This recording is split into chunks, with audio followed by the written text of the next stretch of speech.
Bab 952. Keyakinan. Mata Erikin menyapu manusia-manusia ini dengan dingin. Serahkan semua hasil yang kalian dapatkan di tanah percobaan, kemudian ledakan energi bintang, maka aku akan mengizinkan kalian memanjat menara. Tuan Qin, kami hanya dipaksa. Dimarto Zhao terlalu kuat, sehingga kami tidak punya pilihan selain terpaksa mengikuti perintahnya. Wajah seseorang berubah drastis dan bergegas memohon.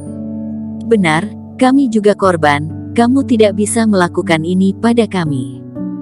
Tuan Qin, Anda adalah orang baik, Anda tidak bisa melakukan ini. Korban. Orang baik. Erikin melihat orang-orang ini dengan acuh tak acuh dan tersenyum dengan jijik, lalu berkata, benar-benar konyol. Jika kalian adalah korban, apakah kamu berpikir tentang kesedihan seperti ini ketika kalian tertekan oleh Dimarto Zhao sebagai berkah yang agung? Dan jika kita yang kalah pada akhirnya, apakah kalian akan mengasihani Endri Zhu, Mino Gu dan yang lainnya? Memberi mereka satu kesempatan. Kalian mengira aku orang baik, maka kalian telah salah perhitungan. Untuk menjadi harimau, kamu harus membayar harga yang pantas kamu terima. Serahkan apa yang aku katakan, kalau tidak aku akan segera menendang kalian turun dari gunung. Erikin berteriak tanpa memberi ampun, membuat wajah orang-orang ini memerah, seolah-olah mereka telah ditampar beberapa kali. Tapi Dimarto Zhao dan yang lainnya sudah kalah, sehingga mereka tidak bisa berbuat apa-apa. Termasuk Yan Tuo di dalamnya. Mereka semua bersumpah demi hati kebajikan, lalu menyerahkan semua yang mereka punya. Ekspresi mereka sangat menyedihkan, atas kehilangan harta dan bintang mereka. Bahkan jika mereka memanjat menara, mereka ditakdirkan untuk tidak mencapai hasil yang baik.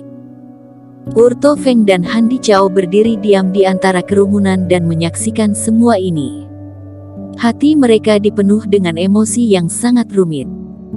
Dimarto Zhao juga pernah mencari mereka berdua pada sebelumnya dan meminta mereka untuk bergabung dengan syarat membantu mereka meningkatkan bintang, dengan mengepung Erikin, Endri Zhu dan yang lainnya. Syarat ini menggerakkan mereka berdua, serta pada saat itu Erikin tampak sudah mati. Namun keduanya akhirnya tetap menolaknya. Di depan mereka, Erikin sudah menciptakan terlalu banyak keajaiban dan mereka tidak ingin menjadi musuh Erikin lagi. Sekarang tampaknya bahwa keduanya bertaruh dengan benar. Mereka tidak menyerang Erikin, maka Erikin pun juga menghiraukan mereka. Ini sudah merupakan hasil yang terbaik. Setelah Yan Tuo dan yang lainnya dengan patuh ditundukkan, pertempuran di puncak gunung benar-benar berakhir. Semua orang memandang Erikin dengan tatapan rumit, kagum serta takut. Erikin telah menjadi yang terkuat di tanah ini pada saat ini, sedangkan Dimarto Zhao dan yang lainnya telah tersingkir satu demi satu dari pejuang kebanggaan di dunia tersembunyi. Tampaknya kali ini, Erikin akan memecahkan rekor sebelumnya dengan menjadi pejuang kebanggaan pertama di dunia. Maaf sudah membuat kalian semua menunggu lama, sekarang mulailah memanjat menara. Erikin mendarat, menyingkirkan binatang itu dan tersenyum tipis. Pertarungan ini sudah cukup lama dan inilah saatnya menaiki menara. Namun saat ini di lapangan tidak ada yang peduli dengan Dimarto Zhao, tubuhnya berubah menjadi semburan abu dan terbang menjauh. Sebuah cahaya keemasan terbang keluar, melewati semua orang dalam sekejap mata dan menuju ke menara. Bahkan ada harta karun. Erikin menyipitkan matanya dan mengulurkan tangan untuk meraihnya. Langit di sekitarnya bergetar, cahaya keemasan menjerit dan tubuh Dimarto Zhao muncul dengan berlumuran darah, tetapi dia memandang Erikin dengan getir dan terhuyung-huyung berjalan ke menara Tongtian. Banyak juga trik yang dimiliki Cecunguk ini. Ye Zun juga menggelengkan kepalanya tanpa bisa berkata-kata. Tidak apa-apa, di dalam menara Babel kita bersaing dengan level. Dengan tubuhnya yang terluka parah, tidak ada gunanya untuk masuk terlebih dahulu. Erikin tersenyum tipis. Melihat semua orang menatapnya, Erikin mengangguk, meraih lengan Finola Su dan berjalan ke Menara Babel terlebih dahulu. Orang-orang lainnya mengikuti dan masuk satu demi satu. Di dalam Menara Babel, ada ruang lain. Langit dan bumi redup di sini, hanya ada cahaya redup yang jatuh di atasnya. Setelah Erikin masuk, dia menemukan bahwa kecuali Finola Su yang berpegangan tangannya, semua orang menghilang. Maaf Erikin, guru mengatakan kepada aku bahwa aku hanya dapat bertemu denganmu ketika aku berada di dalam Menara Babel. Jika tidak, aku akan menyakiti Anda. Finola Su memandang Erikin dengan dalam dan menjelaskan. Aku sudah sangat senang melihatmu, tapi aku tidak tahu kapan yang disebut kutukan itu akan dicabut dan kapan kita dapat bersama selamanya. Erikin tersenyum pahit. Guru awalnya mengatakan bahwa itu akan memakan waktu setidaknya 3 tahun, tetapi reiki langit dan bumi telah berubah dengan cepat, menyebabkan perhitungannya menjadi bias. Setelah malapetaka langit dan bumi dalam setengah tahun, kamu dan aku seharusnya tidak perlu berpisah lagi. Finola Su tersenyum. Apakah dunia akan menjadi malapetaka dalam setengah tahun? Erikin menarik napas dalam-dalam, dengan tatapan tidak sabar di matanya, pun memeluk erat Finola Su. Dalam setengah tahun, akhirnya dirinya bisa hidup bersama-sama dengan Finola Su. Akan tetapi itu semua adalah masa depan, sebaiknya mari kita selesaikan menara ini terlebih dahulu. Setelah sekian lama, Finola Su tersenyum, memisahkan Erikin dan menusuk dahi Erikin dengan jarinya. Baiklah, aku akan mengajari kamu serangkaian teknik terlebih dahulu, yang seharusnya berguna di sini. Erikin juga tersenyum dan berbicara. Finola Su terkejut dan duduk bersila dengan Erikin.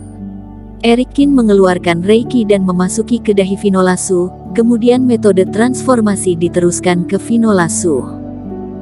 Hebat sekali teknik ini, kamu bahkan bisa menggunakan energi bintang untuk dirimu sendiri. Erikin, apakah ini teknik baru yang kamu ciptakan sendiri?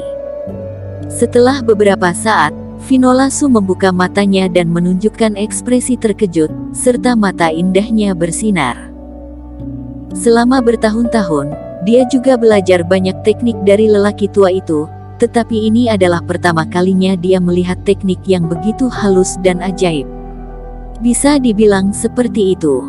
Aku mendapatkan teknik ini dari monster penelan langit, tapi ini memang ciptaan aku. Sebenarnya aku juga penasaran apakah teknik ini juga bisa digunakan di dunia luar. Erikin mengangguk. Intinya kamu harus mempelajari teknik ini terlebih dahulu. Ada energi bintang di sini, yang mungkin akan sangat berguna. Aku juga mendengar bahwa setiap lantai Menara Babel bisa memiliki 1 jam, jadi kamu bisa dengan tenang memahami teknik ini.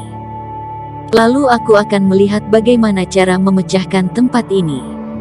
Setelah Erikin memberi pesan kepada Finola Su, dia pun berjalan ke dalam kehampaan di sekitarnya. Sepertinya tidak ada akhir untuk ruang suram ini. Berjalan di dalamnya, Erikin tiba-tiba merasakan emosi kesepian dan kosong yang terus menyebar di tubuhnya. Dia secara tidak sadar mengingat semua jenis kesulitan masa lalu dalam pikirannya. Semua kegagalan dan kejadian masa lalu yang membuat frustrasi. Penderitaan dan kesepian dari pelatihan, kesulitan terus-menerus, menghadapi musuh, mengalami hidup dan mati dan hidup di bawah tekanan sepanjang hari, apakah itu semua sepadan? Selama kamu menyerah pada jalan ini, hidup akan menjadi sangat mudah, apa gunanya terus berjuang seperti ini? Sepertinya ada suara yang terngiang di telinga Erikin, terus merayu.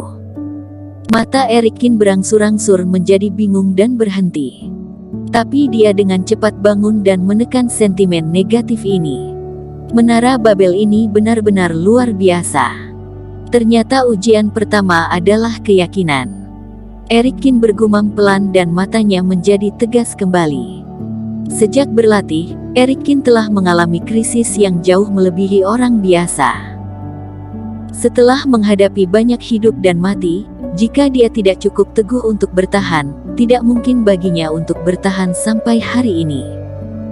Hatinya juga menjadi lebih yakin dan gangguan dari eksternal tidak dapat menghalanginya sama sekali. Ketika Erikin mengeluarkan semua emosi ini, ruang abu-abu di depannya sedikit bergetar, kemudian menghilang seperti pecahan kaca. Bersambung.